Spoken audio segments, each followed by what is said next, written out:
Fox News alert, President Trump nixing additional action against Venezuela for now, posting on Truth Social the country is, quote, releasing large numbers of political prisoners as a sign of seeking peace. This is a very important and smart gesture. Because of this cooperation, I have canceled the previously expected second wave of attacks, which looks like it will not be needed. However, all ships will stay in place for safety and security. It comes as he tells Sean Hannity about how the military assessed Maduro during the operation. It was so fast. I mean, nobody's ever seen anything like it. And but the safe house wasn't safe because they had blowtorches that go through steel like it's butter. They were on the ground instantly, and they're ready for action.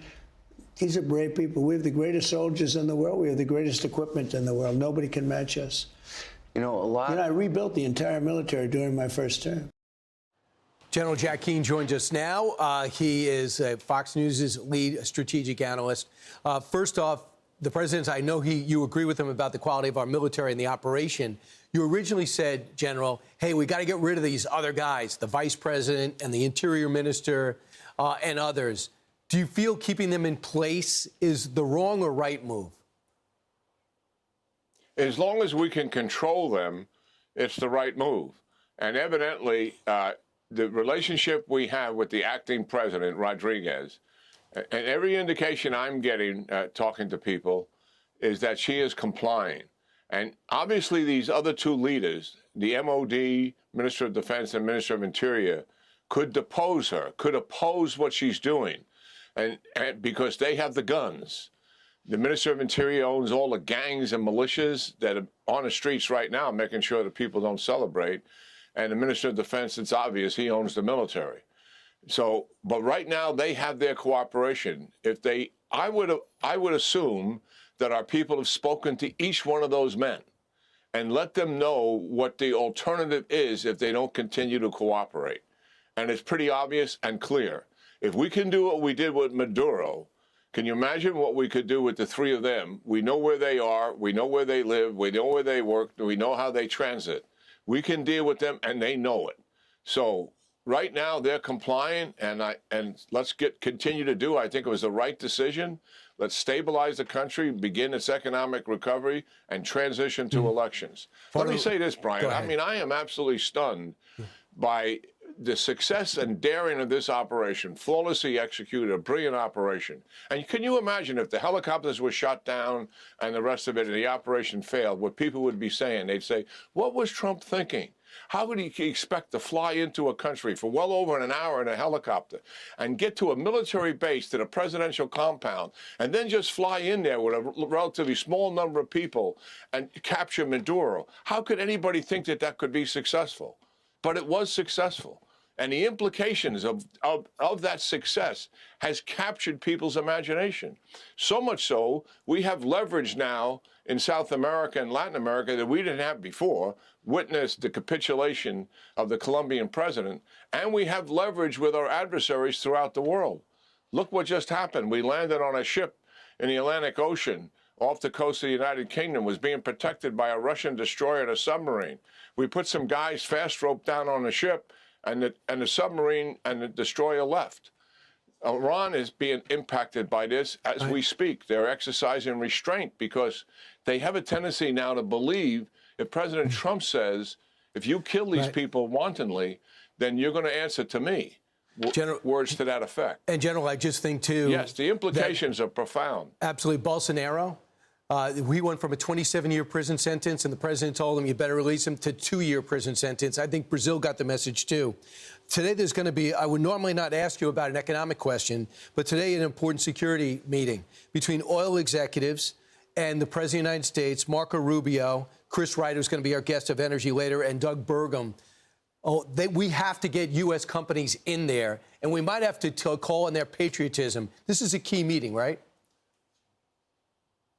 Well, I think this is about economic recovery of the country, and obviously this was the richest country and most prosperous, 27 years ago before Chavez, prior to Maduro, got his hands on it and crippled the economy. But it's going to take some doing, to rebuild that industry. But it is their major source of revenue. And I think getting started with economic recovery makes a lot of sense because it adds to the stability of the country. Listen, it is going to be quite a day when elections are held there and a Democratic government is ushered back in. The energy and enthusiasm from the people is going to be profound, and we're going to see many Venezuelans, not all of the 8 million that left because they've been gone so long, they planted roots someplace else. But it's going to be something special to see. And what we're doing right now makes sense. And we've got a government that's cooperating with us, and we don't have to put troops on the ground to enforce it. That is a good decision. Gotcha. And right now, Rodriguez and company are supporting it. And let's continue. It's going to take monitoring, and it could change. And if it changes, obviously, we have the capability to do something about that. And they know it. Yesterday, the president was asked about Iran. People in the know, on the inside and outside, say they've never seen a revolution so close to overturning that evil regime that went into power in 1979.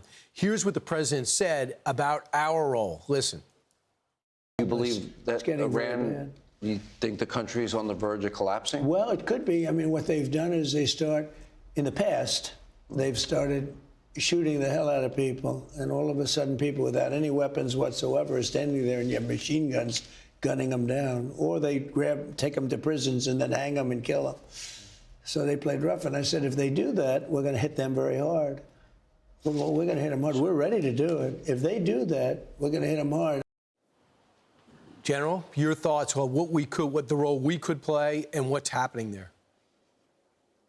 Well, what's happened is Iran, this is 45 years they've been in power. They've never been so significantly weakened politically, economically, which a lot of this is about in terms of the demonstrations, and also militarily. And they are truly back on their heels. And the people are so frustrated. It's hard to get your head around what 42% inflation really means to people on the streets. This demonstration started out with middle-class merchants in the markets and bazaars, followed by working-class poor, and then the intellectuals and the students. Now it's spread to most people who want to come to the streets regardless of socioeconomic background. So that is stunning. And now the focus is shift from the economic grievances to the regime itself. Death to Khamenei, death to the dictator, freedom, etc. That is what is happening here. The scale of it is significant. They have exercised some restraint. They've killed about 40 of them. They've arrested somewhere in the neighborhood in excess of 1,000, much closer to 2,000 likely. We have to understand something. When they arrest somebody, that doesn't mean that their life has been preserved and they're just going to jail. It means they're going to be tortured, beaten, and usually hung. So they'll do it behind prison walls. I believe we got to use the Israeli intelligence on our own to monitor this situation. We've seen these aspirations before, and they have been significant in terms of the protests of the Iranian people, and it has never resulted in the collapse of the regime. It remains to be seen what happens here. We can help them open up the internet a little bit with Starlink. I'm not sure of the technology and all of them involved in that, but I've seen what we've done in Ukraine and how we've rescued Ukrainian people as a result of that. And that would be important. Obviously, we're monitoring this situation using U.S. and our own intelligence sources and reaching out to people themselves who are organizing some of this resistance.